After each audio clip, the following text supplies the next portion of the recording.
வணக்கம் மக்களே, இன்னைக்கு ஒரு சுலபமான ஓய்வு நாள் நினைச்சுதான் தூங்குனேன். ஆனா அப்படிலாம் நீ நினைக்கவே கூடாது. நண்பர் ஒருத்தர் 10 மிஸ் கால் பண்ணி காலையில 9 மணிக்கு எழுப்பி விட்டாரு. சரி, நீ எல்லா வேலையும் முடிச்சுட்டு நண்பர் கால் பண்ணி பார்த்தா ட்விங்கிள் ட்விங்கிள் லிட்டில் ஸ்டார்னு ரைம்ஸ் பாட ஆரம்பிச்சிட்டான். அப்பவே புரிஞ்சு போச்சு. சரிடா, எந்த தியேட்டர் வரணும்னு கேட்டா 10 நிமிஷத்துல மொத்த பேரும் வண்டியில இருக்கணும்.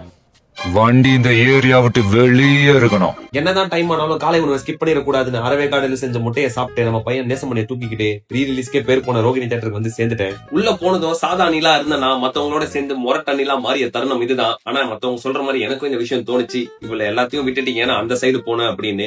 ஆனா அது யோசிக்க தோறவே அப்படியே விட்டுட்டேன். நம்ம நண்பர்கள் ஒருத்தர் காலை உணவை ஸ்கிப் பண்ணிட்டாங்க போல இருக்கு. அதனால உள்ள நாரசத்துக்கு எல்லாம் கொண்டு வந்து இன்டர்வல் அப்ப பாப்கார்ன் பதிலா அதை சாப்பிட்டு இருந்தாங்க. சரி கொடுங்கன்னு சொல்லிட்டு நானும் கொஞ்சம் வாங்கி சாப்பிட்டேன். படம் முடிஞ்சதும் வெளியே வந்து இந்த வெயிலுக்கு அருமையான ஜூஸ் ஒண்ணு போட்டு நண்பர்களுக்கு பாய் பாய் சொல்லிட்டு வீட்டுக்கு வந்து சேர்ந்துட்டேன். அப்பாடா, வீட்டுக்கு வந்து மதிய உணவை சாப்பிட்டு கண்ணை சேர்க்கலான்னு போற டைம்ல தான் ஞாபகம் வந்து இன்னொரு பிளான் இருக்கு அப்படின்னு. போட்டுக்க சில உடைகள் வாங்க வேண்டியது இருந்தது. அதை வாங்கிட்டு வீடியோ எடுக்க போன வச்சா நம்ம அம்மாவாசை நண்பரும் அவரோட தங்கையும் வந்திருந்தாங்க. அவங்க கிரியேட்டிவிட்டின்ற பேர்ல ஒண்ணு பண்ணாங்க. அது உங்க கண்முன்னே சமர்ப்பிக்கிறேன். நம்ம அம்மாவாசை நண்பர் இனிப்பு வகைகள் எதனா சாப்பிடலாமான்னு கேட்டாங்க. சரி, நம்மளும் சர்க்கரை வீட்டில் இருக்க போறோம், கடைசியா சாப்பிட்டுக்கலாம்னு சொல்லிட்டு ஒரு கடைக்கு போனோம். நிஜமாவே இந்த கடை பார்க்க ரொம்ப நல்லா இருந்துச்சு. மெனுவும் சின்னதா கரெக்டா வச்சிருந்தாங்க. சாப்பிட்ட இனிப்பு வகைகளும் இன்னும் ரொம்ப நல்லா இருந்துச்சு. ஆனா எனக்கு என்ன தோணுச்சுன்னா, விலை மட்டும் கொஞ்சம் அதிகமா இருக்கும் அப்படின்ற மாதிரி எனக்கு தோணுச்சு. சரி, அதான் இனிப்பா சாப்பிட்டோமே, காரமா எதனா சாப்பிடலாம்னு சொல்லிட்டு காரமா சாப்பிட்டோம். காரமா சாப்பிட்றப்பதான் சொன்னேன், அதான் காரமா சாப்பிட்டோமே, இப்ப இனிப்பா எதனா சாப்பிடலாமான்னு கேட்டா, இந்த மாதிரி பேசிட்டு இருந்தா பில்ல ஒன்னும் பே பண்ண விட்டுருவோம்னு சொல்லிட்டாங்க. சரின்னு சொல்லிட்டு நான் வீட்டுக்கு கிளம்பி வந்துட்டேன். வீட்டுக்கு வந்து எடிட்டிங் வேலையை முடிச்சுட்டு இரவு உணவை சாப்பிட்டு இன்னைக்கு நாளை சாத்திக்கிட்டேன். ஓய்வு நாளை ரொம்ப ஓய்வா யூஸ் பண்ணிட்டேன்னு நினைக்கிறேன். அடுத்த வீடியோல சந்திப்போம். கதையில கரெக்டா இருப்போம். Bye bye.